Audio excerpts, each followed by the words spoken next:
मेरे प्यारे बच्चों नमस्कार। तो शुरू करते हैं इस क्लास को। और इस क्लास में उदाहरण 10 का उड़ाएंगे गर्दा। और पिछली क्लास में उदाहरण 9 कंप्लीट करवा चुके हैं। अगर आप लोगों ने कंप्लीट नहीं किया है तो लिंक आपको डिस्क्रिप्शन में मिल जाएगा, कंप्लीट कर लेना है। और इस क्लास में उदाहरण 10 का उड़ाएंगे गर्दा। तो जय महाकाल, जल्दी लग जा सवाल, नहीं तो पेपर में हो जाएगा बवाल। पेपर में नहीं बवाल होगा। उड़ाते हैं उदाहरण 10 का गर्दा। तो यहां पे लिख लो उदाहरण 10 का हल। मेरे प्यारे बच्चों हिंदी वाले प्रश्नों को कैसे लगाओगे यहां पे देख लो। 1 बाय 1 सेंटेंस आपको उठाना है और सभी डेटा यहां पे लिखना है। लेकिन कुछ ऐसे प्रश्न हैं हिंदी वाले रैखिक प्रोग्रामन के, जिन प्रश्नों में लिखा हुआ मिल जाता है। देख लो यहां पे परिवहन व्यय। मेरे प्यारे बच्चों कुछ प्रश्न ऐसे हैं हिंदी वाले रैखिक प्रोग्रामन के, जिनमें परिवहन व्यय लिखा हुआ मिल जाता है। तब आपको दूसरे तरीके से डेटा को यहां पे लिखना पड़ता है। जैसे हम बात करें यहां पे देख लो प्रश्न 6 और 7। प्रश्न 6 और 7 यहां पर आपने देखा होगा। प्रश्न 6 और 7 में परिवहन व्यय लिखा हुआ। तब हमने आपको बताया था कि दूसरे तरीके से आपको डेटा को लिखना पड़ता है। लेकिन अगर हम उदाहरण 10 की बात करें तो आपको ऊपर से नीचे तक देख लेना है। 1 बाय 1 सेंटेंस में कहीं नहीं आपको परिवहन लिखा हुआ मिलेगा। प्रश्न 6 और 7 कंप्लीट करवा चुके हैं। जिन बच्चों ने कंप्लीट नहीं किया है लिंक डिस्क्रिप्शन में मिल जाएगा, कंप्लीट कर लेना है परिवहन वाले प्रश्न। इस क्लास में उड़ाएंगे उदाहरण 10 का गर्दा। ऊपर से नीचे तक आपने देख लिया होगा 1 बाय 1 सेंटेंस में कहीं नहीं लिखा हुआ मिला परिवहन। जब नहीं लिखा हुआ मिला परिवहन तब आपको 1 बाय 1 सेंटेंस उठाना है और यहां पे डेटा लिखना है। हम आपको बताएंगे कि कैसे आपको डेटा लिखना है। पहले इसको हम रफ कर देते हैं। मेरे प्यारे बच्चों आपको इतना एक्सपीरियंस हो गया है क्योंकि हिंदी वाले प्रश्न रैखिक प्रोग्रामन के आपने कंप्लीट किए हैं बहुत सारे। तो इतना एक्सपीरियंस हो गया है तो आप लोग उड़ा सकते हो हर एक प्रश्न का और हर एक उदाहरण का गर्दा। 1 बाय 1 सेंटेंस का यूज करके आपको डेटा लिखना है तो सबसे पहले क्या लिखोगे? आपको पता है कि सबसे पहले हमको लिखना पड़ता है न्यूनतम जेड या फिर अधिकतम जेड। और कहां से लिखना है आपको तो पता ही है कि प्रश्न हो चाहे उदाहरण हो, लास्ट सेंटेंस आपको उठाना है। वहीं से आपको मिलेगा न्यूनतम जेड या फिर अधिकतम जेड। जैसे उदाहरण 10 की अगर हम बात करें तो सबसे लास्ट का सेंटेंस देख लो, वहीं से आपको मिल जाएगा न्यूनतम जेड या फिर अधिकतम जेड। तो बात करेंगे लास्ट सेंटेंस की। तो यहां पे देख लो ये है लास्ट सेंटेंस। तो आपको दिख रहा होगा यहां पर अधिकतमीकरण लिखा हुआ। और देख लो यहां पे अधिकतम लिखा हुआ मिल गया ना। अधिकतम, जब आपको अधिकतम लिखा हुआ मिल गया है तो सबसे पहले यहां पर आपको लिख देना है अधिकतम जेड। तो यहां पे लिख देते हैं अधिकतम जेड बराबर। अब आपको क्या करना है, इसकी इकाई लिखना है। अब इकाई कैसे लिखोगे? अभी तक हिंदी वाले प्रश्नों को हम लगाते थे तो आपको बताया था कि कैसे अधिकतम और न्यूनतम की इकाई लिखी जाती है। जो 6 शब्द बताए थे आपको, उनमें से आपको देख लेना है एक शब्द लिखा हुआ मिलेगा न्यूनतम या फिर अधिकतम के आसपास। तो देखते हैं यहां पर अधिकतमीकरण के आसपास 6 शब्द में से कौन सा एक शब्द है। यहां पे क्या दिख रहा है? लाभ दिख रहा है। यहां पे देख लो लाभ दिख रहा है। तो मिल गया ना, 6 शब्द में से एक शब्द लिखा हुआ लाभ। तो लाभ की इकाई बता दो। लाभ की इकाई क्या होती है? रुपए होती है। जब रुपए होती है तब आपको यहाँ पे लिख देना है। ऐसे करके आपको लिखना होता है अधिकतम या न्यूनतम की इकाई। अब इसके बाद आपको पता है कि हमको दो नाम लिखना पड़ते हैं, वो भी फिक्स। और वो दो नाम कहां से मिलेंगे? जिस सेंटेंस से आपने ये अधिकतम जेड लिखा है उसी सेंटेंस से आपको दो नाम मिलेंगे। तो देख लो, यही सेंटेंस यहां पे क्या बताया है, प्रत्येक उत्पाद। तो भाई मेरे प्रत्येक उत्पाद दो ही मिलेंगे। अब देख लेना है ऊपर से लेके नीचे तक वन बाय वन सेंटेंस में कहीं ना कहीं मिल ही जाएंगे दो नाम। तो अगर हम टेबल में देखें, यहां पे बता दिया गया है उत्पाद यम और यन। अगर हम बात करें यहां पर देख लो, यम और यन उत्पाद बता दिया गया। और देख लो यहां पर, ये देख लो, तो आपको दिख रहा होगा कि हमको दो नाम मिले हैं उत्पाद यम और यन। ठीक है, जब मिल गए तब आपको यहां पे लिख देना है दो नाम। तो यहां पे देख लो, हम लिख देते हैं उत्पाद यम। ठीक है, थोड़ी दूर के बाद में आपको लिखना है उत्पाद यन। अब आपको पता है दो नाम लिखने के बाद में हम पहले नाम को यक्स मानते हैं और दूसरे नाम को वाई मानते हैं। तो हमने यहां पर इसको माना है यक्स नग। क्या मान लिया मेरे प्यारे बच्चों? यक्स नग। बताएंगे ये नग शब्द कैसे लिखा है। जब आपने यक्स नग माना है पहले नाम को, तो दूसरे नाम को वाई नग आपको मानना है। ठीक है, अब आपको बताएंगे ये नग जो है हमने कहां से देखा है और कहां से आया है। जैसे अभी तक जो हिंदी वाले प्रश्न हम लगवा चुके हैं, तो हम दो नाम लिखते थे और यक्स और वाई मान लेते थे, और कभी कभी पैकेट भी लिखते थे, कभी कभी किलोग्राम भी लिखते थे, कभी कभी टिकट भी लिखते थे। इन दो जगह पे कैसे लिखते थे आपको पता है, 4G ट्रिक से आपको बताएंगे। तो 4G ट्रिक से देख लो, आपको वन बाय वन सेंटेंस में देखना है, दो शब्द देखना है, ज्यादा नहीं देखना है। जो बता रहे हैं उसको देखो, पता लग जाएगा यहां पे नग हमने कैसे लिखा। तो प्रत्येक नग या फिर प्रति नग। मेरे प्यारे बच्चों, ये दो शब्द ही देखना है, ज्यादा नहीं देखना है। तो कहीं ना कहीं आपको लिखा हुआ मिलेगा प्रत्येक नग या प्रति नग। देख लो ऊपर से लेके नीचे तक वन बाय वन सेंटेंस में। तो मेरे प्यारे बच्चों, यहां पर आपको दिख रहा होगा प्रति नग लिखा हुआ मिल गया। आगे आपको दिख रहा होगा यहां पर देख लो प्रति नग, कहीं ना कहीं लिखा हुआ मिल जाएगा। 100% ये सत्य है, जरूर लिखा हुआ मिलेगा। अगर लिखा हुआ ना मिले तो मारकर छोड़ देंगे भाई, पढ़ाना ही छोड़ देंगे। वो 50 रुपए के टीचर नहीं है जो कहते हैं आइए हमने रटा है, आप भी रटिए आके। मैं रटवाता नहीं हूं, मैं उड़वाता हूं प्रश्नों का गर्दा और उदाहरण का गर्दा। मैं रटवाने नहीं आया हूं, मैं आपको समझाने आया हूं ये डेटा को कैसे लिखना पड़ता है। और ये मेरा वादा है आपसे, पूरे यूट्यूब पे चैलेंज है, रैखिक प्रोग्रामन कोई अगर हमसे अच्छा पढ़ा दे भाई तो पढ़ाना ही छोड़ देंगे हम। तो जो बता रहे हैं उसको सीखो। हमने आपको बताया है कि नग हमने कहां से लिखा है, आपको वन बाय वन सेंटेंस देखना है ऊपर से लेके नीचे तक, कहीं ना कहीं लिखा मिलेगा प्रत्येक नग या प्रति नग। तो आपको कौन सा शब्द मिल गया था? प्रति नग। इनमें से दो में से एक मिल जाएगा, 100% मिल गया, तभी यहां पे नग लिखा। ठीक है, रफ कर देते हैं इसको। अब इसके बाद में आपको पता है कि जिस सेंटेंस का यूज हो जाता है उसको हटा देते हैं, उसका कोई काम नहीं बचता है, क्योंकि उसका तो हो ही गया है ढिंका चिका।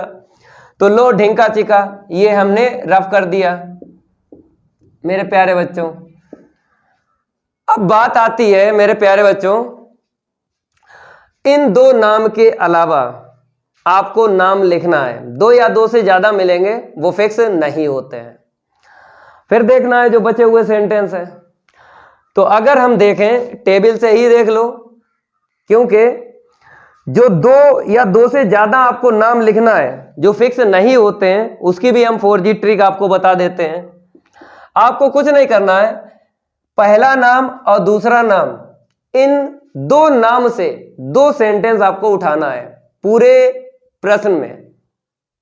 ठीक है, तो दो सेंटेंस हम उठाएंगे, एक उत्पाद यम का, एक उत्पाद यन का। तो दोनों सेंटेंस से एक जैसे ही नाम मिलेंगे। जब एक जैसे मिलेंगे तो समझ जाना, यहां पे आपको लिख देना है। तो अगर टेबल की ही बात करें तो ये मिल गया हमको उत्पाद यम का सेंटेंस, और ये मिल गया उत्पाद यन का सेंटेंस, मिल गया ना। तो भैया मेरे उत्पाद यम और यन के लिए ये मशीन 1, मशीन 2, मशीन 3 नाम दिख गए, दिख गए, दिख गए। तो यहां पे लिख लो मशीन 1, और यहां पे क्या लिख दो, मशीन 2, और यहां पे लिख दो मशीन 3। ठीक है, मशीन 1, मशीन 2, मशीन 3, 3 नाम मिले हैं। और हमने आपको यही बताया था कि दो या दो से ज्यादा नाम मिलेंगे जो फिक्स नहीं होते हैं। अब तो फिक्स हो गए, 3 मिल गए। अब इसके बाद आपको क्या करना है, उत्पाद यम के नीचे डेटा को लिखना है और उत्पाद यन के नीचे लिखना है। टेबल से ही लिख लो।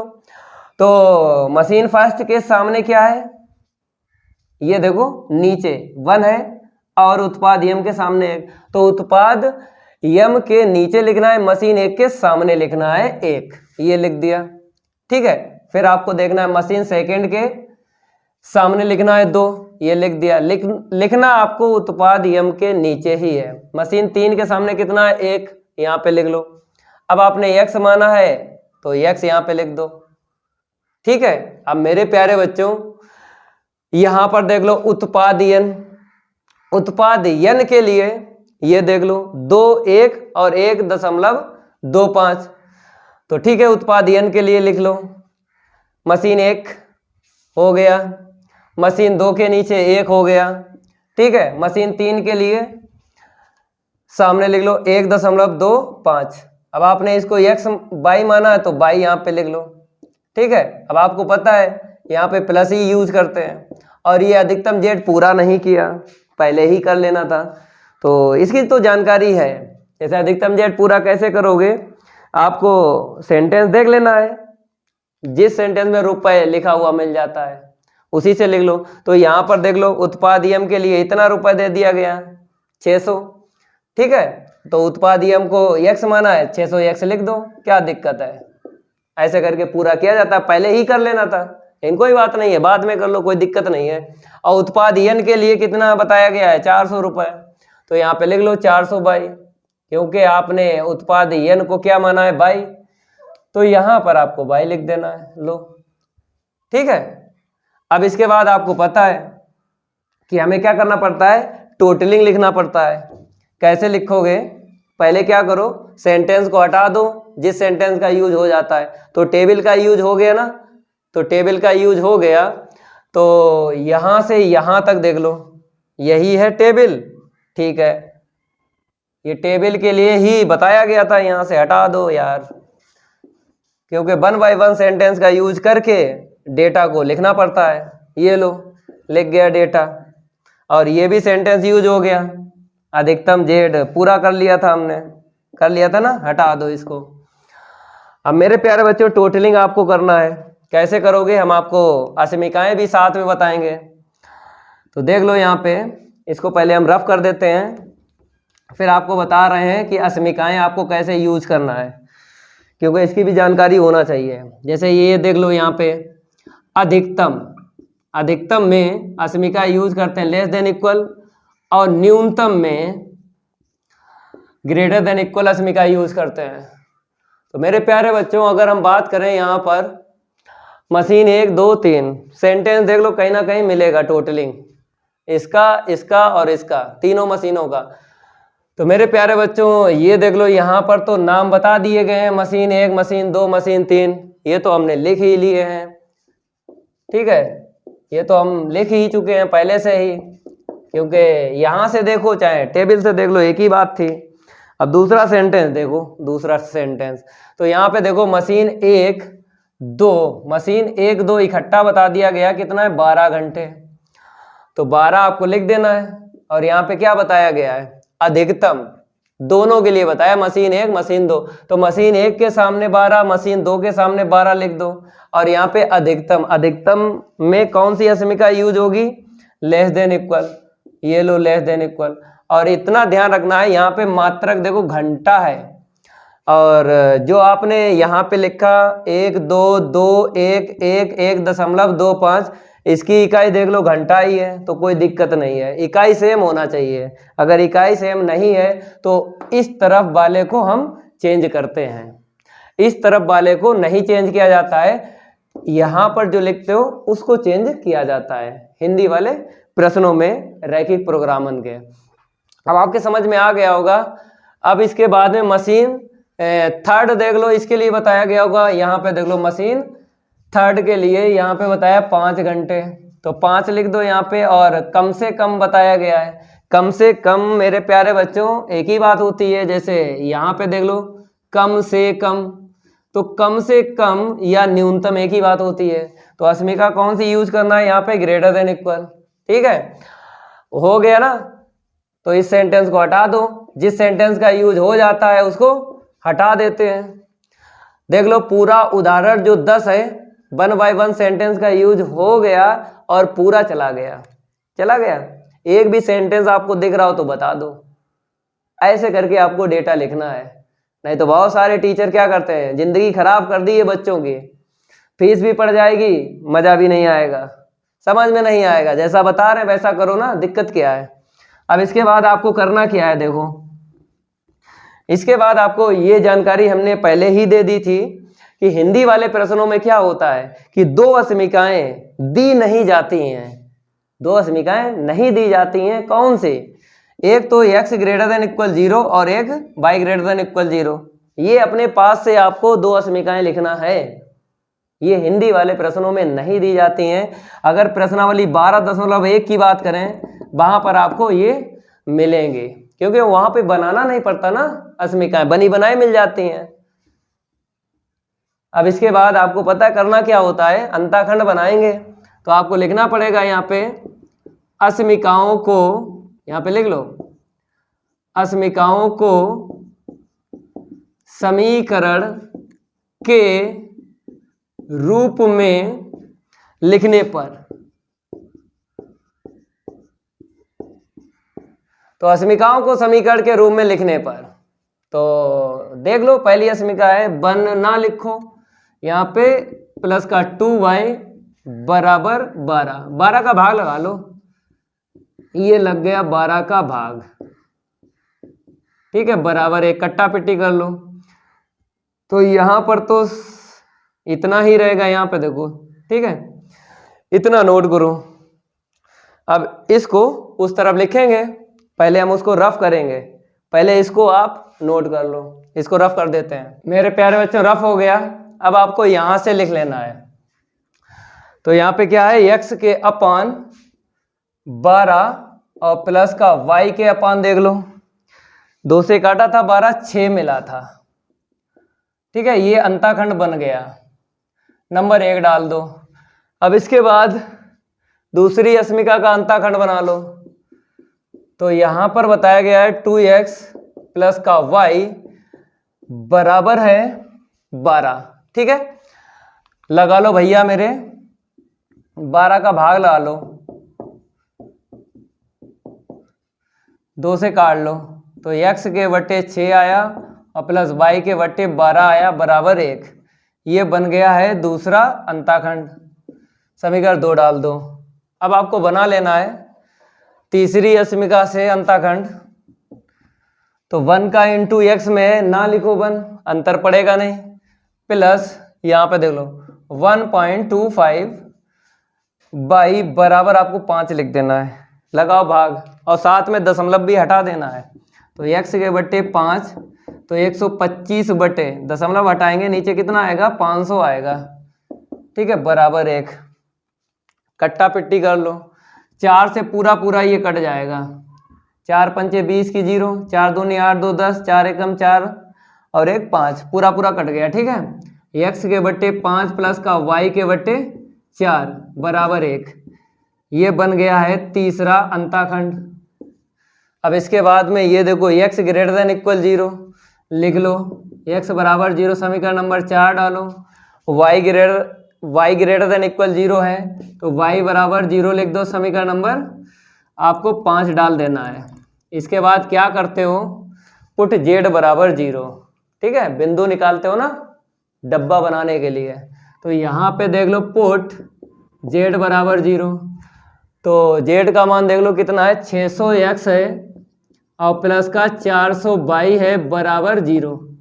यहाँ से आपको निकाल लेना है, तो यहाँ पे थोड़ा सा हम हल करेंगे, ठीक है, देख लो स्पेस थोड़ा कम है, तो 600x बराबर 422 को उस तरफ लेके जाएंगे, माइनस का हो जाएगा 422, 2 जीरो काट लो, तो x के बटे बाई कितना आया माइनस का 4/6, 2 से काट लो, 2 दूनी 4, 2 तियां 6, तो x कामा बाई हमको बिंदु पता चल गया माइनस का 2 कामा 3, ठीक है ना, इतना नोट कर लो।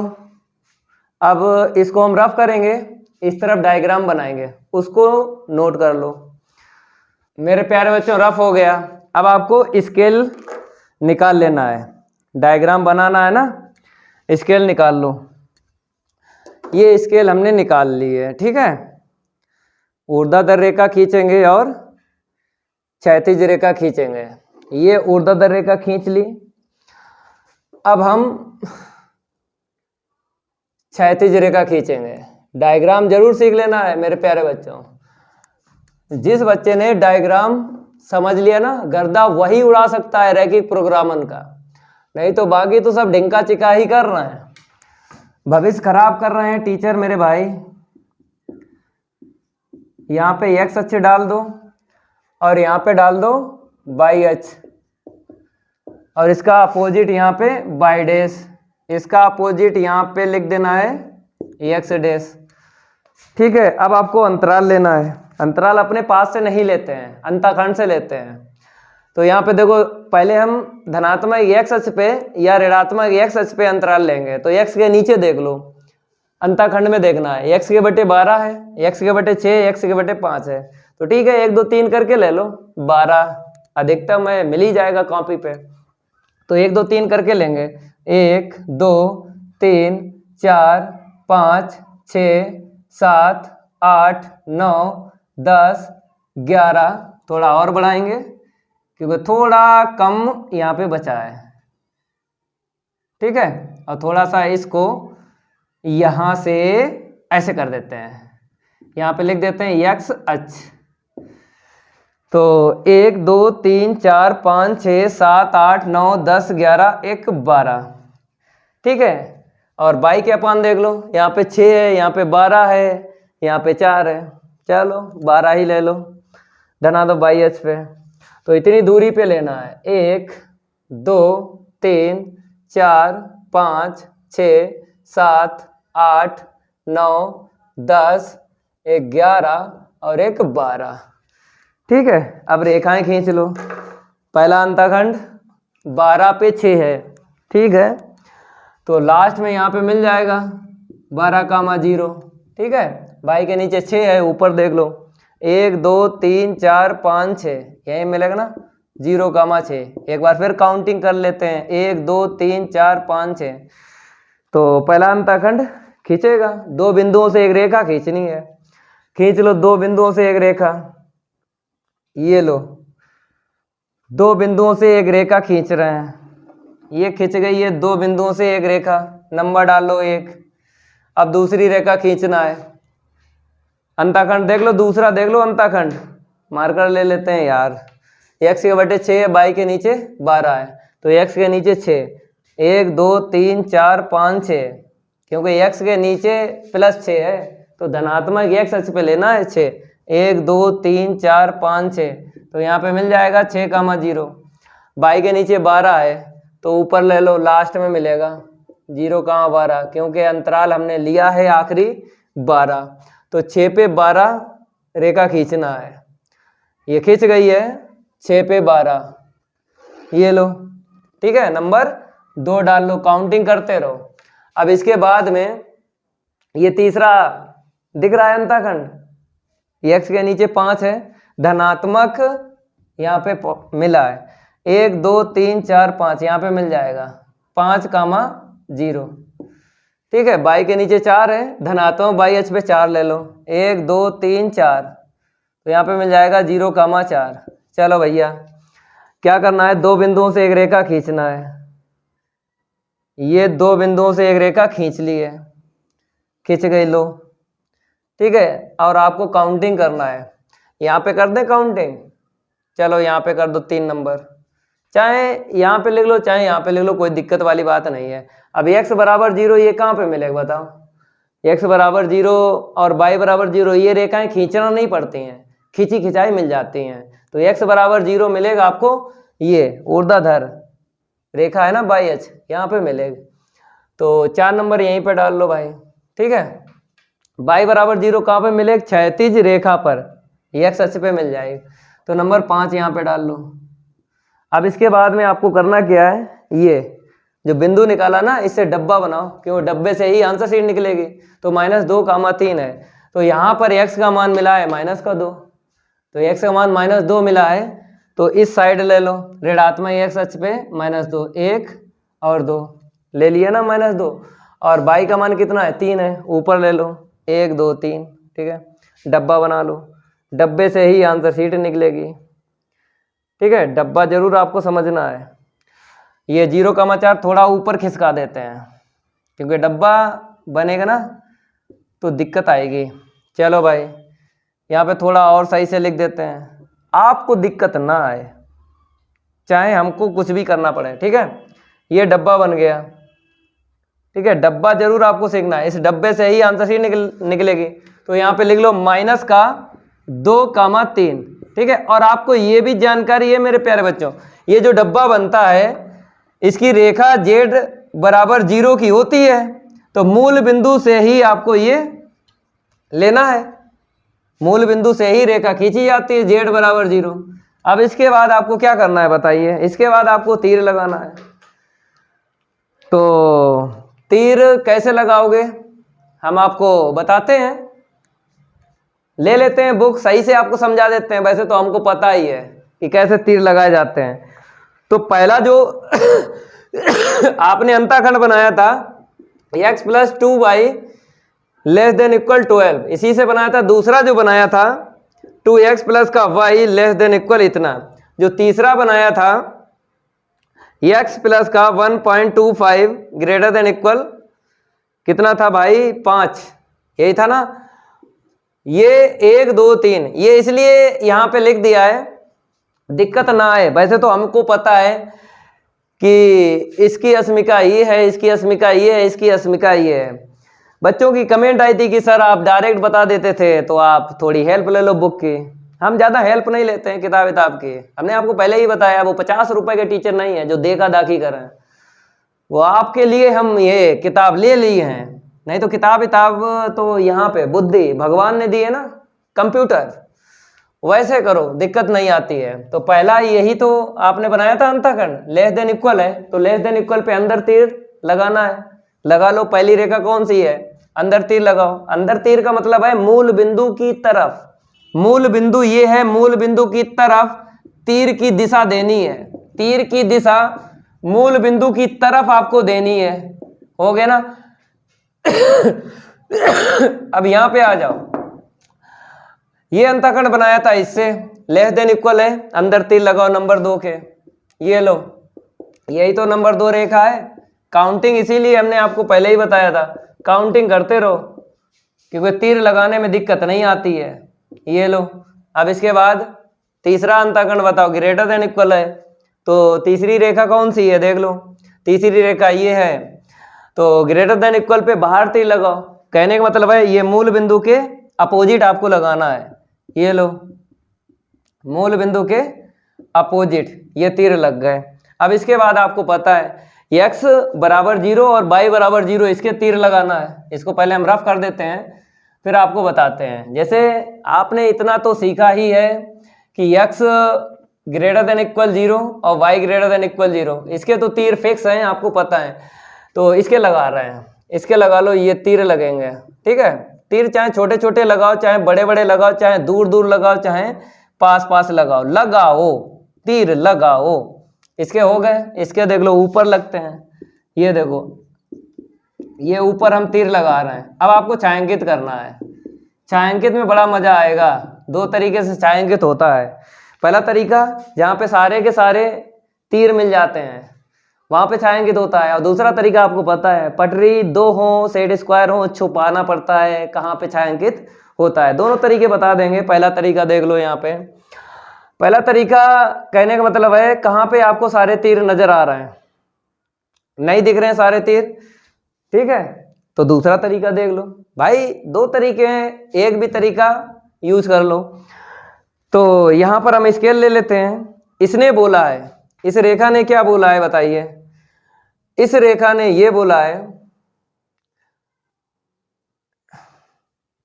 इस रेखा ने बोला है ऊपर छायांकित नहीं होगा, ऊपर छायांकित नहीं होगा, ठीक है, आगे वाले देख लो।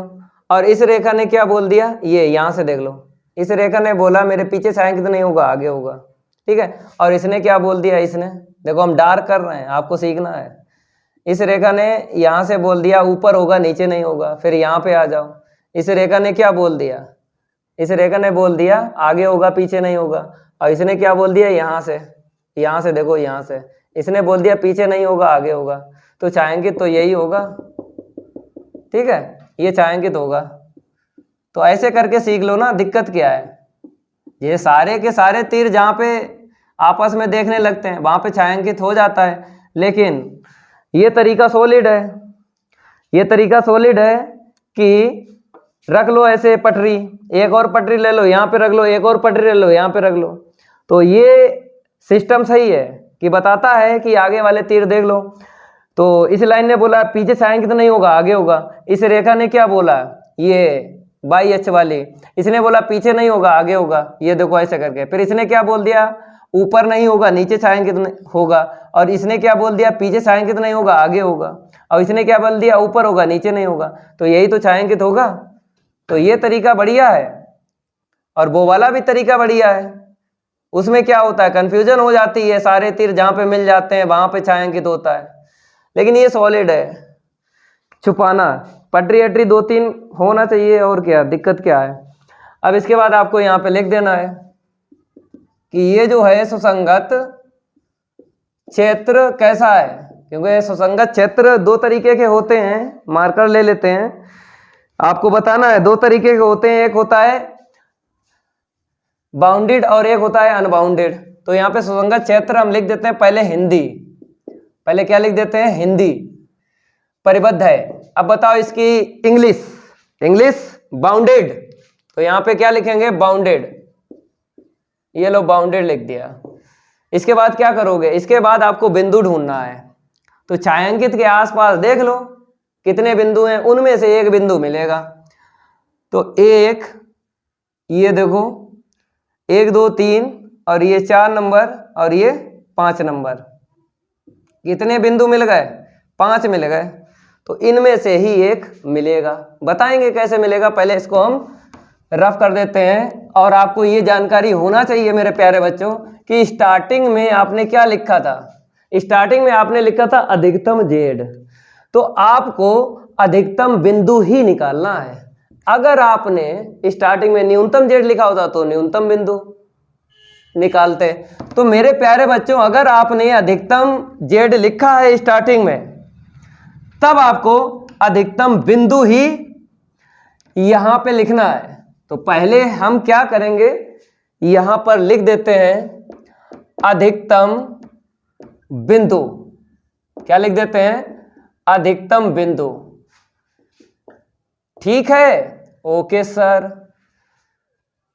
यहां पर थोड़ा सही से लिख देते हैं, ये रहा अधिकतम और ये रहा, ये इंक जो है फैल गई, परेशान कर लेती है, परेशान कर लेती है ये इंक, कोई दिक्कत नहीं है, परेशान कितना करेगी, इंसान तो है नहीं। इंसान अगर होता तो छोड़ते नहीं भाई, वो तो इंक है, फैल रही है, क्या करें। अब देखो जेड की जो रेखा है, जेड की जो रेखा है इस पे आप पटरी रख लो, पटरी रखने पर आपको मिलेगा अधिकतम बिंदु। कहने का मतलब है 1 2 3 4 5, 5 बिंदु में से एक बिंदु मिलेगा, जो सबसे लास्ट में मिलेगा वही अधिकतम बिंदु होगा। तो आगे बढ़ाते हैं इस पटरी को, आगे बढ़ाओ। जब आगे बढ़ाया तो ये मिला, ये तो लेना नहीं है, फिर हमको क्या मिला, दूसरा मिल गया, फिर हमको तीसरा मिल गया, फिर चौथा मिल गया, लास्ट में कौन सा मिल गया, पांचवा।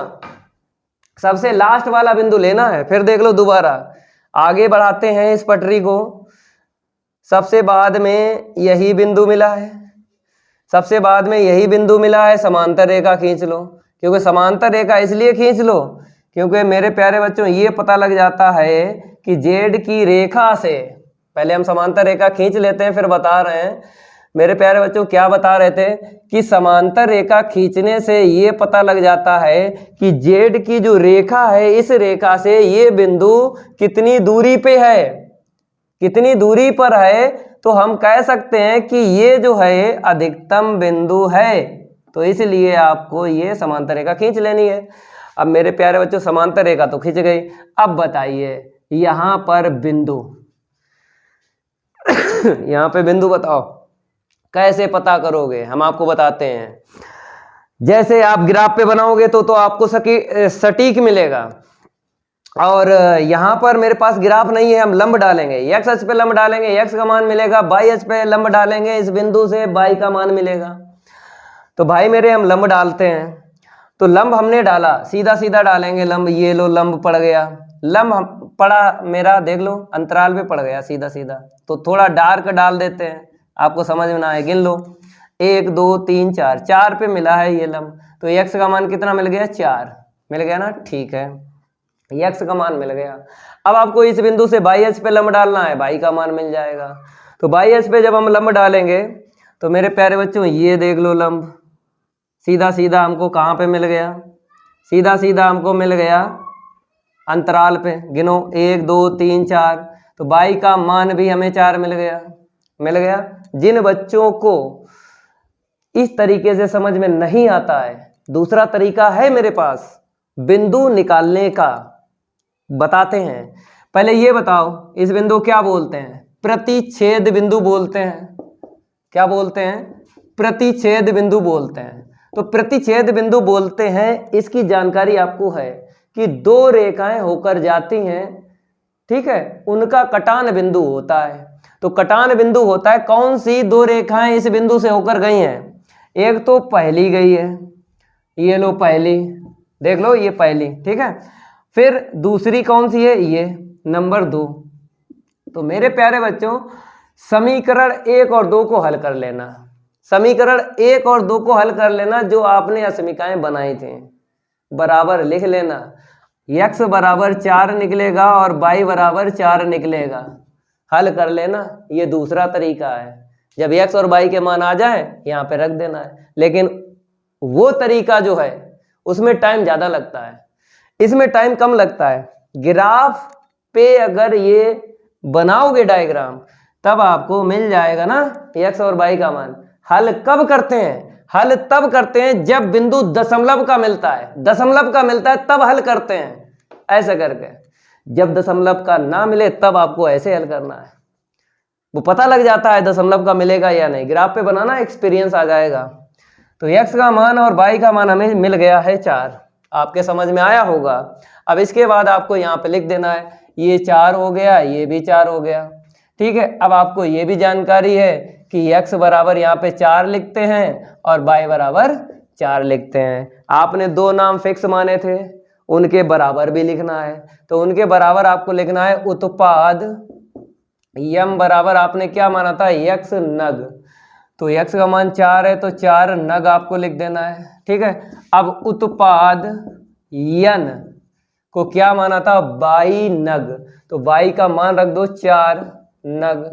इसके बाद आपको अधिकतम z और निकालना है, यहाँ पे लिख देते हैं अधिकतम z बराबर। तो मेरे प्यारे बच्चों इकाई क्या थी, रुपए, ठीक है। कितना था, 600x प्लस का 400y, यही था ना, ठीक है। 600x प्लस का 400y यहाँ से देख के लिख लिया, और आप स्टार्टिंग से लिख देना है जो आप रफ कर चुके हो। अब x और y के मान रख लो और आंसर शीट निकाल लो। थोड़ा हम इस साइड से लिखेंगे, ये अधिकतम z। तो 600 x का मान 4 आया है, रख लो यहाँ पे 400, y का मान 4 रख लो, ठीक है। अब आपको क्या करना है, गुणा करके जोड़ लेना है। थोड़ा सा इसको हम रफ कर देते हैं, क्योंकि इंक जो है परेशान करती है। क्या करती है, इंक जो है परेशान करती है। चलो कोई दिक्कत नहीं है, परेशान कितना भी करे हम आपको ऐसा पढ़ा देंगे कि कोई पढ़ा नहीं सकता, इतना ध्यान रखना। यहाँ पे रुपए 4 छंग 2400 और प्लस 1600, बताओ भाई कितना आया, 2400 प्लस 1600, 2 जीरो ऐसे ही लिख लो। 6 4 10 हो गया, 6 4 10 हो गया, 1 और 2 3 और 4, तो आंसर शीट किया है 4000। अधिकतम जेड निकला है 4000। उड़ गया इसका गर्दा उदाहरण 10 का। एक और उदाहरण बचा है, वो अगली क्लास में लाएंगे और उसका भी गर्दा उड़ाएंगे। तो अगर ये मेरी क्लास अच्छी लगी, वीडियो को लाइक कर देना है और इस वीडियो को ज़्यादा से ज़्यादा शेयर कर देना अपने फ्रेंड सर्किल में। मिलते हैं अगली क्लास में, लाएंगे एक उदाहरण जो बचा है उसका भी गर्दा उड़ाएंगे। आज के लिए इतना ही काफ़ी है, धन्यवाद।